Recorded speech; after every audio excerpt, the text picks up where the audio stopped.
तो दोस्तों आज 17 दिसंबर 2021 शुक्रवार का दिन हो चुका है। तो आइए फटाफट से बात कर लेते हैं आप शिक्षा विभाग से जुड़ी कुछ ताज़ा खबरों की और कुछ बड़ी खबरों की। प्रदेश में सीधी भर्ती के बजाय लगातार होती मेरिट की भर्तियों ने नर्सिंग विद्यार्थियों की नौकरी की आस तोड़ दी है। आपको बता दें, कोरोना की दूसरी लहर के बाद प्रदेश के 33 जिलों में कोविड सहायक की भर्ती से बाहरी राज्यों से अंक तालिका लेकर आए अभ्यर्थी यहाँ के अभ्यर्थियों पर भारी पड़ रहे हैं। खास बात यह है कि प्रदेश में अभी भी नर्सिंग के अलावा चिकित्सा विभाग की ज्यादातर भर्ती मेरिट के आधार पर हो रही है। इसको लेकर प्रदेश भर में विरोध शुरू हो गया है। प्रदेश में नर्सिंग भर्ती के अलावा फार्मासिस्ट, प्रयोगशाला सहायक, टेक्नीशियन, रेडियोग्राफर, अन्य पैरामेडिकल संवर्ग की भर्तियां केवल मेरिट के आधार पर कराई जाती रही हैं। नागौर जिले के सरकारी स्कूलों में पढ़ने वाले बच्चों के लिए बड़ी खुशखबरी है। आपको बता दें, अब इनको आत्मरक्षा के गुर सिखाने के लिए शिक्षा विभाग ने कवायद शुरू कर दी है। जिले में ब्लॉक स्तर पर बुधवार से मास्टर ट्रेनरों को प्रशिक्षित करने का काम शुरू किया जाएगा। महाविद्यालयों में अध्ययनरत विद्यार्थियों में विषयपरक ज्ञानवर्धन, अकादमिक समस्या समाधान और उनके समय का रचनात्मक सदुपयोग सुनिश्चित करने के लिए कॉलेज शिक्षा के द्वारा ज्ञानदूत कार्यक्रम का दूसरा चरण ज्ञानदूत 2.0 आरंभ किया जा रहा है। आपको बता दें, BR मृदा कॉलेज के कार्यवाहक प्रिंसिपल ने बताया कि कार्यक्रम के अंतर्गत स्नातक एवं स्नातकोत्तर स्तर की ऑनलाइन कक्षाएं आयोजित करवाई जाएंगी। शिक्षा का अधिकार अधिनियम के तहत निजी स्कूलों में 25% बच्चों का प्रवेश RTE के तहत किया जाता है। इसमें इस बार कई आवेदन ऐसे रहे जिनको गैर सरकारी विद्यालयों की ओर से त्रुटि के कारण या भूलवश निरस्त कर दिया गया।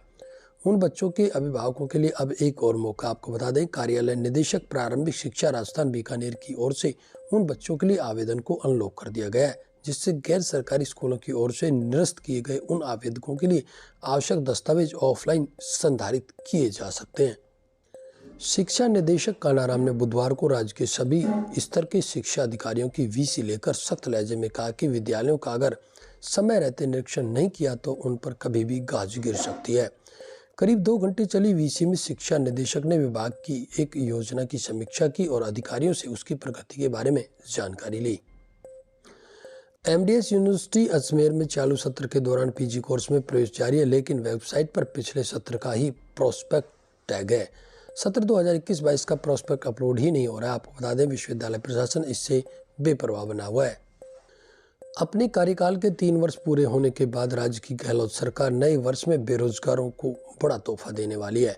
राज्य की गहलोत सरकार भर्ती पैटर्न में बड़ा बदलाव करने जा रही है। आपको बता दें, इसके तहत 20 से ज़्यादा विभागों के लिए एक ही भर्ती परीक्षा का आयोजन किया जाएगा। इस भर्ती परीक्षा को समान पात्रता परीक्षा नाम दिया गया है। सूत्रों की माने तो भर्ती पैटर्न में बदलाव करने के बाद अब गैर तकनीकी पदों के लिए अलग अलग आवेदन करने के साथ ही परीक्षा देने की भी जरूरत नहीं होगी। सभी गैर तकनीकी पदों के लिए एक ही आवेदन करना होगा और उसकी परीक्षा भी एक ही बार होगी। बताया जा रहा है कि कार्मिक विभाग ने समान पात्रता परीक्षा का प्रस्ताव तैयार कर विधि विभाग को भेज दिया था, जिस पर विधि विभाग की अनुशंसा होने के बाद अब ये फाइल वित्त विभाग के पास पहुंची है, जहां वित्त विभाग की मोहर लगने के बाद इसे आगामी कैबिनेट की बैठक में रखा जाएगा, जहां इस भर्ती पैटर्न पर मोहर लग जाएगी।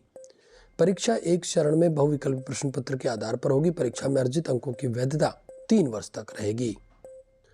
CBSE ने टर्म फर्स्ट परीक्षा के बीच अपने नियमों में बदलाव किया है। बोर्ड ने एक आदेश जारी कर कहा है कि अब OMR सीट की चेकिंग एग्जाम सेंटर पर नहीं होगी। इसके अलावा पेपर के आंसर की भी उसी दिन जारी नहीं होगी। CBSE ने तकनीकी कारणों से शुक्रवार को होने वाली CTET को स्थगित कर दिया। इतना ही नहीं, गुरुवार को दूसरी पाली में हुई परीक्षा को भी रद्द कर दिया। इन परीक्षाओं के बाद अब CTET को आयोजित किया जाएगा। CTET का आयोजन 16 दिसंबर से 13 जनवरी के बीच अब किया जा रहा है। आपको बता दें, 20 दिसंबर के बाद परीक्षा पूर्व निर्धारित कार्यक्रम के मुताबिक होगी। जयनारायण व्यास विश्वविद्यालय में इस वर्ष से पत्रकारिता में UG कोर्स भी शुरू कर दिया गया, जिसमें पहले से ही विद्यार्थियों का काफ़ी क्रेज नजर आया।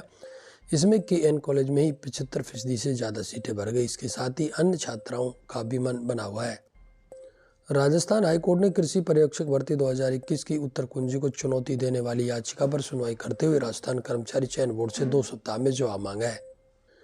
राजस्थान माध्यमिक शिक्षा बोर्ड ने 12वीं कक्षा के हिंदी माध्यम की चित्रकला विषय की पुस्तक प्रकाशित नहीं होने से विद्यार्थियों को हो रही परेशानी का समाधान करते हुए बोर्ड की वेबसाइट पर ही सभी चैप्टर ऑनलाइन अपलोड करने का निर्णय लिया है। सप्ताह भर में सभी 6 चैप्टर अपलोड कर दिए जाएंगे। सांख्यिकी अधिकारी आयोजन विभाग समीक्षा परीक्षा 2021 शनिवार को अजमेर जिला मुख्यालय पर आयोजित की जाएगी। परीक्षा के प्रवेश पत्र वेबसाइट पर अपलोड कर दिए गए हैं। ये परीक्षा 43 पदों के लिए अजमेर में शनिवार सुबह 10 बजे से 12:30 बजे तक की पारी में आयोजित की जाएगी।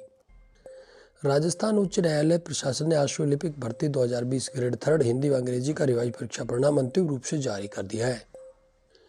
महिला सशक्तिकरण की दिशा में यूजीसी ने बड़ा कदम उठाते हुए अब देश के कॉलेजों में पढ़ने वाली स्नातक और स्नातकोत्तर छात्रा को भी मातृत्व अवकाश देने का निर्णय किया है। राजस्थान विश्वविद्यालय सीनेट की विशेष बैठक बुधवार को कुलपति प्रो राजीव जैन की अध्यक्षता में आयोजित की गई। बैठक में 1 अगस्त 2020 से 31 अक्टूबर 2021 की अवधि के दौरान विश्वविद्यालय की परीक्षा में उत्तीर्ण 1,53,062 विद्यार्थियों की उपाधियों का ग्रेस पारित किया गया। देश के विभिन्न संस्थानों के फ्री ऑनलाइन कोर्स ने एजुकेशन ट्रेंड को बदलना शुरू कर दिया है। विद्यार्थियों को भी यह बदलाव पसंद आ रहा है। आपको बता दें, खासतौर पर नियमित शिक्षण और दाखिलों से वंचित विद्यार्थियों को इनसे मदद मिल रही है। तो दोस्तों, ये थी 17 दिसंबर 2021 से जुड़ी शिक्षा बाग की कुछ बड़ी खबरें। शिक्षा बाग से जुड़ी प्रत्येक बड़ी अपडेट के लिए लगातार आप बने रहे हमारे साथ में। प्रत्येक बड़ी खबर का नोटिफिकेशन लगातार आप तक पहुंचता रहे, इसके लिए आप चैनल को सब्सक्राइब अवश्य कर लें। बीएसटीसी, पीजीटी, रीट, पुलिस, पटवार, स्कूल, कॉलेज शिक्षा से जुड़ी यदि आपकी कोई समस्या तो आप हमें कमेंट करके